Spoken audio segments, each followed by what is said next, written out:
Olá, pessoal. Hoje nós vamos conversar sobre câncer de ovário, levando em sequência os tratamentos dos cânceres femininos.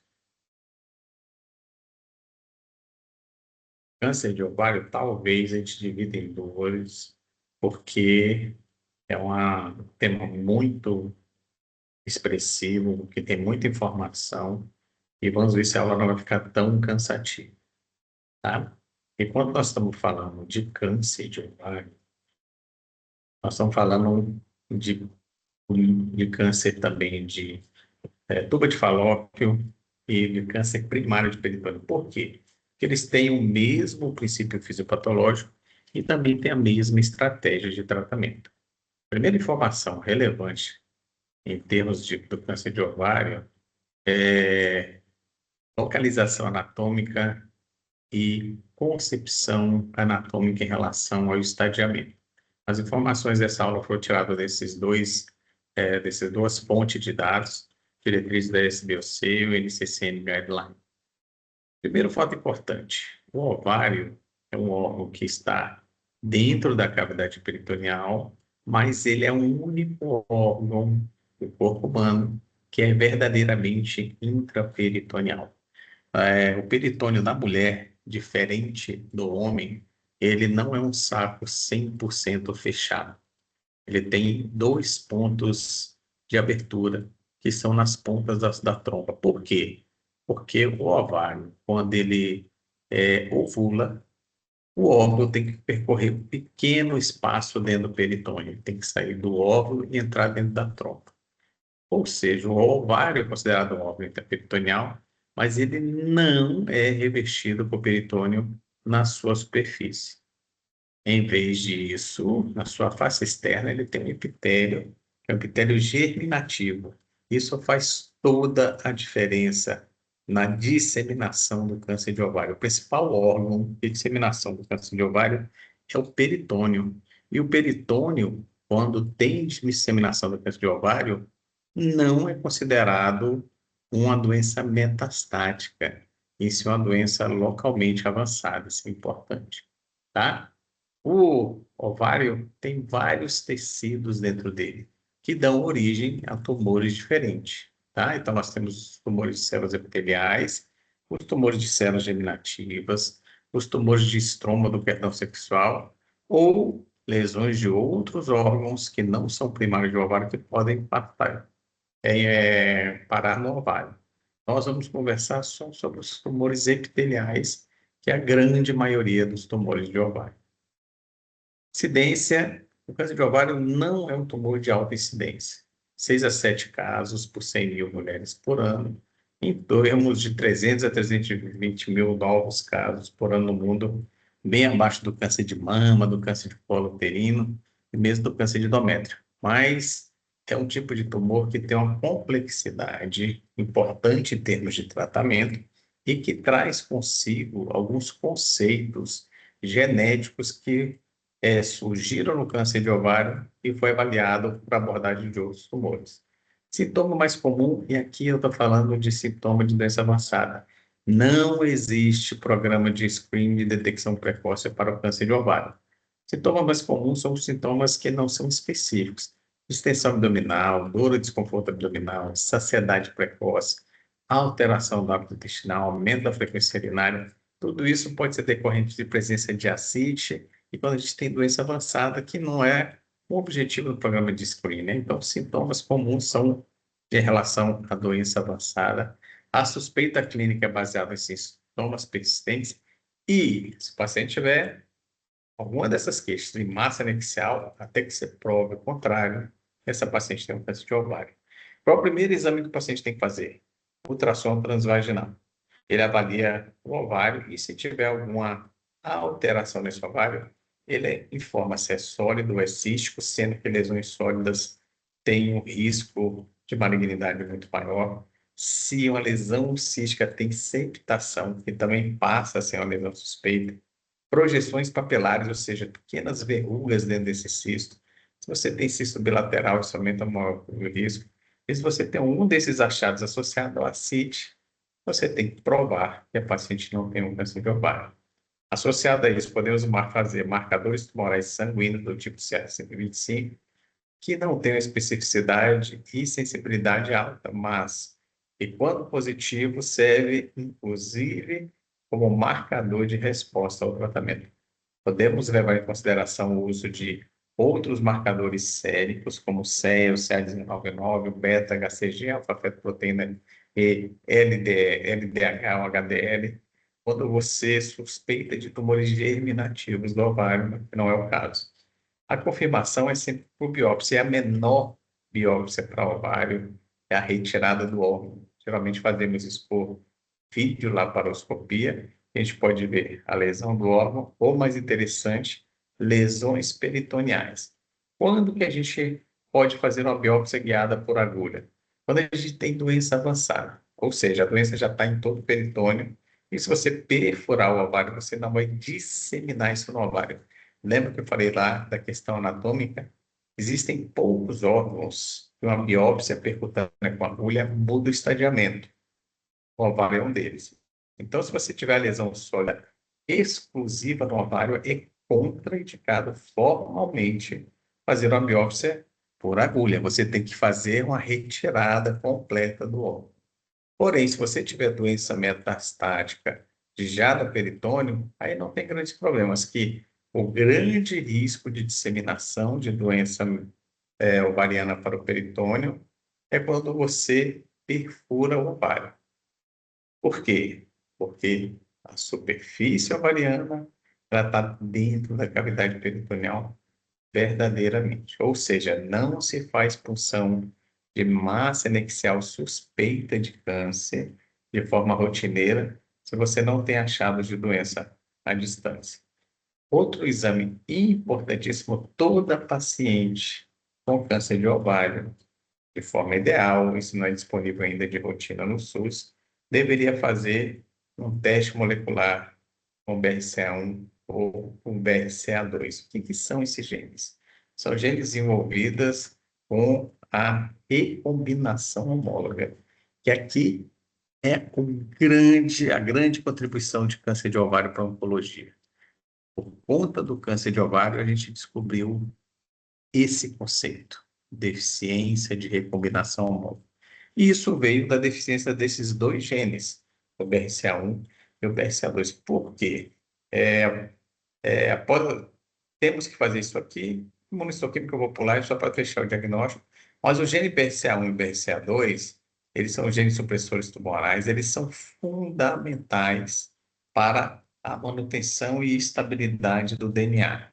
Ou seja, quando a gente tem um erro de transcrição, nós temos vários genes que ajudam a correção desse erro, mas a função normal desses dois genes supressores tumorais, eles participam do reparo de quebras da dupla fita de DNA por um mecanismo de alta fidelidade chamado recombinação homóloga. Mas, professor, o que é essa raio dessa recombinação homóloga? A recombinação homóloga acontece nos seres superiores, porque nós temos toda a informação genética, nós temos um par de cromossomos. Esses cromossomos ditos homólogos, eles carregam a mesma informação genética, uma de origem materna, outra de origem paterna. Quando vai haver a replicação na intérfase, existe a formação de cromátidas irmãs. Essa cromátide aqui é a irmã dessa e vice-versa, tá? E esse processo de cromátide irmã é fundamental para a mitose. Ou seja, depois que uma célula está madura, ela saiu da gônada, saiu do ovário, e saiu do espermatozoide, juntou o ovário e o espermatozoide e tem um ser humano. O ser humano, para crescer e aparecer, precisa de mitose. E a mitose é feita através da duplicação do DNA, duplicação de cromátides irmãs e surgimento de duas células filhas. Porém, quebra de DNA durante esse processo é extremamente comum. Se a gente tivesse quebra de DNA e depois só juntasse as pontas, a gente ia dar origem a um DNA mutado. O nosso corpo lança a mão de um mecanismo extremamente sofisticado para esse reparo chama recombinação homóloga. O que isso quer dizer? Como a gente tem dois cromossomos, duas cromátides irmãs, a gente usa uma dessas cromátides como molde para a gente montar a outra cromátide, fazendo uma mistura de genes, mas tendo como molde uma outra cromátide. Isso é muito importante. Vamos lá. Recombinação homóloga. Imagine que você está na frente de um espelho, tá? Ou então na frente de um retrato seu. Aí, de repente, você vê que uma parte sua faltou o joelho. Você quer reconstruir o joelho. Aí você olha na sua foto e você faz um pareamento e você monta um joelho usando como molde a sua imagem do espelho ou sua imagem da foto que tem o joelho perfeito, tá? Isso é um processo que eu estou explicando de forma muito simplificada, mas é o fato de você, de nós, seres biológicos superiores, termos uma outra cópia exatamente igual daquela que está faltando. Se eu tenho uma outra foto, uma outra parte, um outro gene exatamente igual, eu posso usar ele como modelo para remontar uma quebra que aconteceu. Quando a gente usa a cromátide irmã como modelo, através de um mecanismo biológico complexo, a gente chama isso de recombinação homóloga. E os principais genes envolvidos na recombinação homóloga é o BRCA1 e o BRCA2.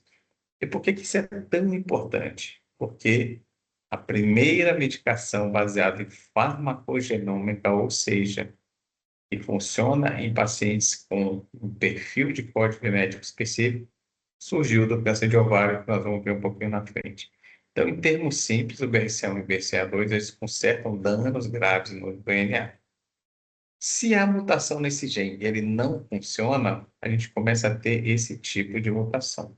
E mutação acumulada leva a instabilidade genômica, e instabilidade genômica leva ao aparecimento de câncer. Um dos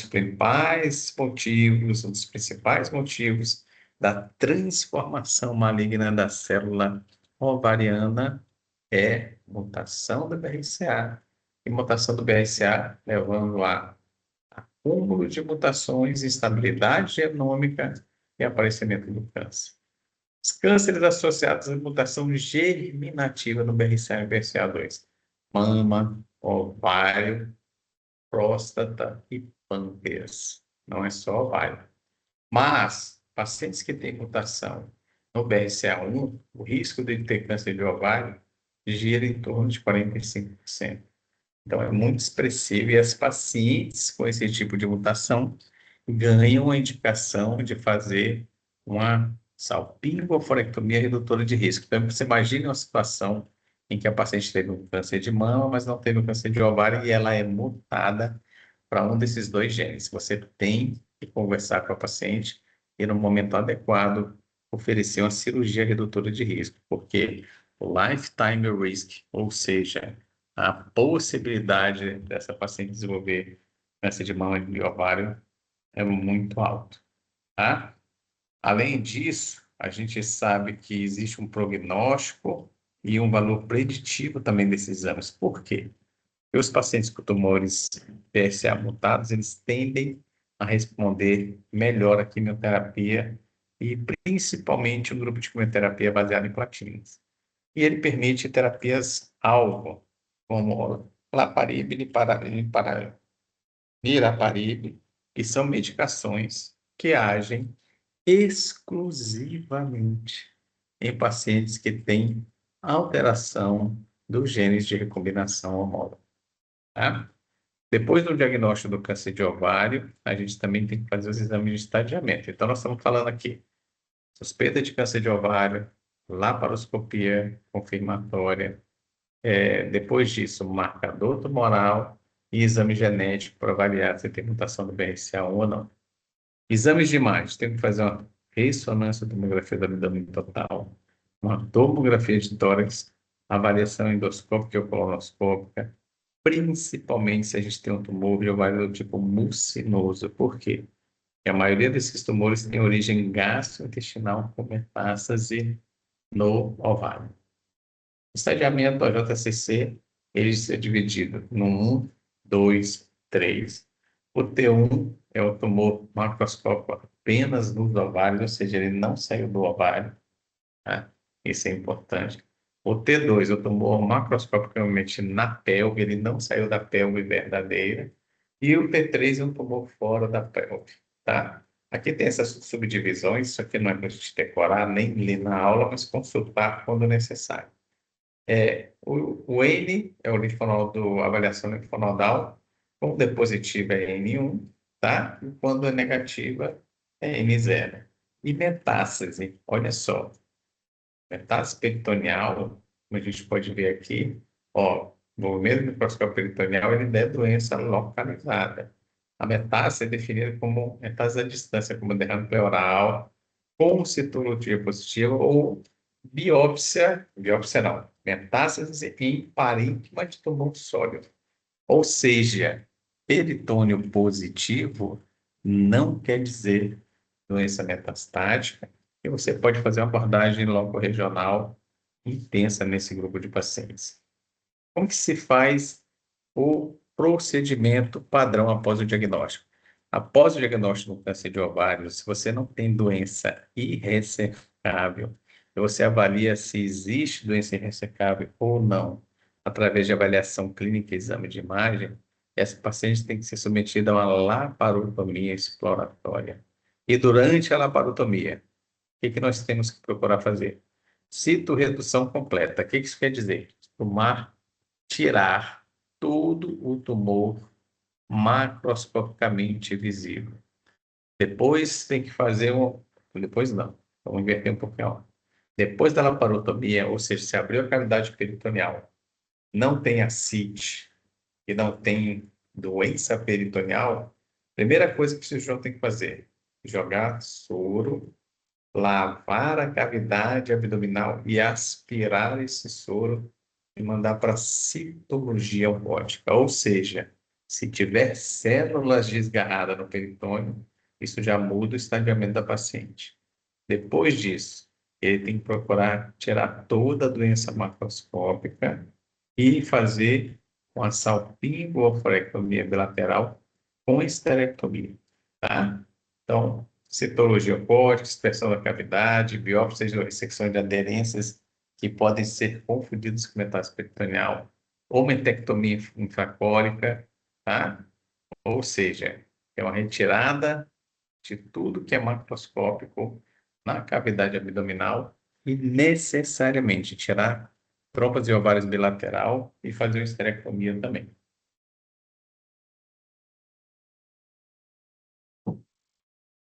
Muito bem. E aí, depois que a gente faz a cirurgia, a gente tem que classificar a cirurgia do câncer de ovário. Nós podemos fazer uma citoredução primária. O que é isso? O que isso quer dizer? Você fez o diagnóstico com a laparoscopia, na sequência você faz uma laparotomia e tira todo o tumor macroscópico. Citoredução de intervalo.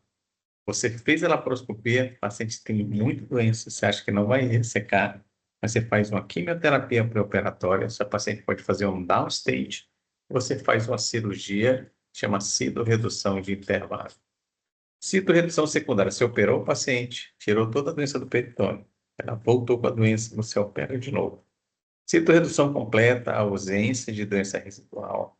Citoredução ótima, presença de lesão residual. Ou seja, você tirou quase tudo, mas sobrou doença, só que nenhum foco de doença é maior do que 1 centímetro. Citorredução incompleta, presença de doença residual e subótima que você tem doença residual acima de 1 centímetro.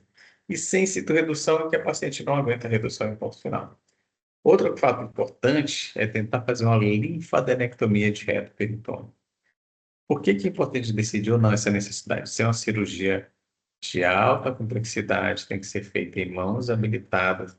Por quê? Porque o cirurgião trabalha em cima de estruturas nobres, como a veia cava inferior e a aorta abdominal, além de trabalhar perto de estruturas como o ureter bilateral. Tá? Todo mundo precisa disso? Não. Então, quem precisa? Paciente que estadio inicial, sem evidência de doença linfonodal em imagem. Olha só que interessante, gente. A gente indica para o paciente Estadio inicial, se abriu, operou, não tem nada no peritônio, só tem tumor no ovário. Você tem que fazer esvaziamento. Por quê? Porque se tiver linfonodo positivo, muda a sua conduta pós-operatória, tá? E o outro extremo é o seguinte: se você abrir o paciente, tem doença metastática no reto peritônio, você tem que esvaziar o reto peritônio. Como que você sabe se tem doença metastática ou não? Com palpação do reto peritônio. Você palpar algum linfonodo aumentado, você vai lá e tem que esvaziar. E quando que a gente não esvazia? Quando você tem doença peritoneal, ou seja, você já sabe que a paciente vai precisar de quimioterapia no pós-operatório e que se ela tiver doença ou não do linfonodo, isso não vai mudar mais a sua conduta, ou paciente que tem doença metastática no peritônio, mas que também tem doença macroscopicamente positiva no reto peritônio. Então, dois cenários distintos: doença inicial e doença avançada com linfonodo palpável. A gente só faz esvaziamento de reto peritônio em doença avançada se você tiver linfonodo palpável na hora da cirurgia. Os tumores epiteliais, eles são classificados após a cirurgia, e a grande decisão aqui é em quem vai fazer tratamento adjuvante, tá? Por quê? O tratamento adjuvante é o tratamento complementar pós-operatório. E quanto mais precoce esse estadiamento, mais difícil de se estabelecer uma estratégia adequada de tratamento. Tratamento adjuvante no estadio 1A, a gente só faz observação nos tumores grau 1 e grau 2, ou 1B, grau 1, tá? No estadio 1A, com o tumor histológico de célula clara em câncer de ovário, sempre acende uma pulga atrás da orelha. Por quê? Porque são tumores biologicamente muito agressivos. Então, mesmo que você tenha tido a oportunidade de fazer um diagnóstico precoce, com o tratamento precoce, estadio 1A ou 1B, você fica muito receoso de não fazer tratamento adjuvante, e aqui a gente pode fazer 3 a 6 ciclos de tratamento com quimioterapia adjuvante baseado em platina. Platina é um tipo de composto que tem uma ação biológica muito específica, mas ela tem uma grande indicação de uso em pacientes com câncer de ovário. Nos estadios 3 a 4, o outro extremo, químio baseado em platina ou químio baseado em platina de forma semanal. Aqui são os protocolos, tá, gente? Então, carcinoma seroso de baixo grau, ou seja, tumorzinho biologicamente tranquilo. A gente fez citorredução primária, estádio 1A e 1B, não faz mais nada. Estádio 1C, ou faz observação, ou quimioterapia baseada em platina de 3 a 6 ciclos. Eu, particularmente, individualmente, como tem dados da literatura para a gente indicar ou não o tratamento, se o paciente tiver condições clínicas, ou seja, um bom status performance, eu indico o tratamento 3 a 6 ciclos. Quando que eu faço 3 ciclos? Quando que eu faço 6? Se a paciente tem pouca toxicidade relacionada ao tratamento, eu levo até o sexto ciclo. Se a paciente apresenta muito efeito colateral, nesse cenário específico, eu faço só 3 ciclos. Se os pacientes tiverem estadio 2, mesma estratégia, mas estadio 3 a 4, aí tem que fazer 6 ciclos, tá? E depois de ser feito isso, a gente pode fazer terapia endócrina de manutenção, os tumores que têm receptores de hormonais positivos. Como que a gente faz essa terapia endócrina? Através de bloqueio hormonal ou com inibidores da aromatase, como letrozol, anastrozol, hexamestano. Quando que a gente faz isso? Até progressão com intolerância. A indicação dessa terapia de manutenção com hormônio, ela é frequentemente de longo prazo, e eu faço no mínimo 5 anos. Ou seja, paciente com câncer de ovário do tipo seroso de baixo grau, estadio 1, sua cirurgia, estadio 1C, quimioterapia, estadio 2 e 3, com certeza, quimioterapia, Estadio 2 estadio 2 e 3, se for receptor hormonal positivo, quando terminar a quimioterapia, a gente começa um bloqueio hormonal com 3, com em torno de 5 anos. Carcinomas endometrióides de ovário, com um perfil semelhante, é a mesma coisa do anterior. Estádio 1, observação, a maioria das vezes. Estádio 1C, químio com platina. E estadios 3 a 4, químio com platina. Só que aqui tem uma manutenção do bevacizumab. O que isso quer dizer? Bevacizumab é um anticorpo monoclonal anti-EGFR que, quando presente no tumor, quando utilizado no tratamento do tumor, ele diminui a neovascularização tumoral.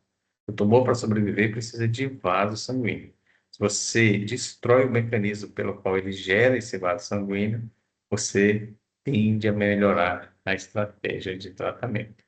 E você pode fazer manutenção do bevacizumab por até 15 ciclos após o tratamento. Ou seja, operei um câncer de ovário, era um endometriose de baixo grau, era um estadio 3 a 4.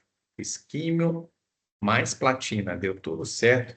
Eu suspendo a químio após o sexto ciclo e faço mais ciclos até de completar 15 ciclos de tratamento com Avastin, bevacizumab de forma exclusiva. Ou seja, bevacizumab é uma medicação com terapia-alvo e inibidor de angiogênese.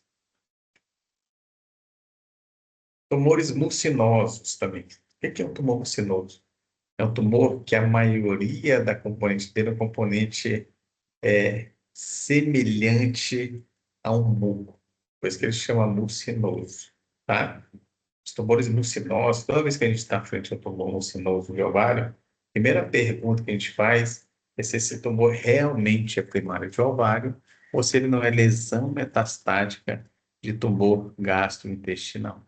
Mas se ele for primário de ovário, ele geralmente é um tumor de baixo grau, e aqui a gente faz mesma estratégia, quimioterapia apenas no estádio 1C para frente, e aqui mesma estratégia em tumores estádio 3 e estádio 4, e ciclos com quimioterapias associadas ao bevacizumab, e depois só o bevacizumab.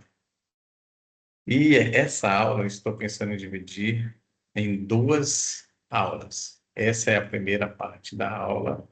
E a segunda parte da aula envolve os tratamentos dos carcinomas serosos de alto grau ou endometrióides de alto grau. Porque aqui vai entrar um conceito importante, que é o uso dos inibidores da PARP. E eu quero dissecar esse assunto de forma interessante para vocês, porque, como eu falei anteriormente, essa é a grande contribuição do câncer de ovário. Então, nós vamos dividir a aula de câncer de ovário em 2 aulas. Essa primeira aula nós vamos interromper agora. Na próxima semana, de forma presencial, eu vou terminar essa parte do câncer de ovário e nós vamos passar para a segunda parte.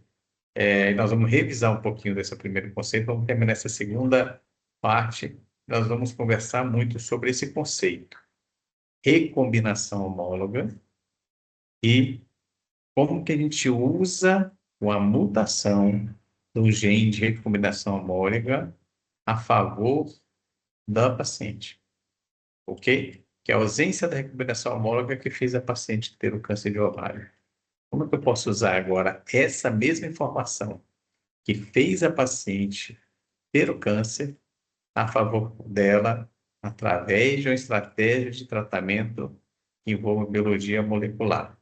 Então, encerramos por aqui hoje essa aula. Nós vamos continuar essa aula posteriormente, na próxima semana, de forma presencial. Muito obrigado.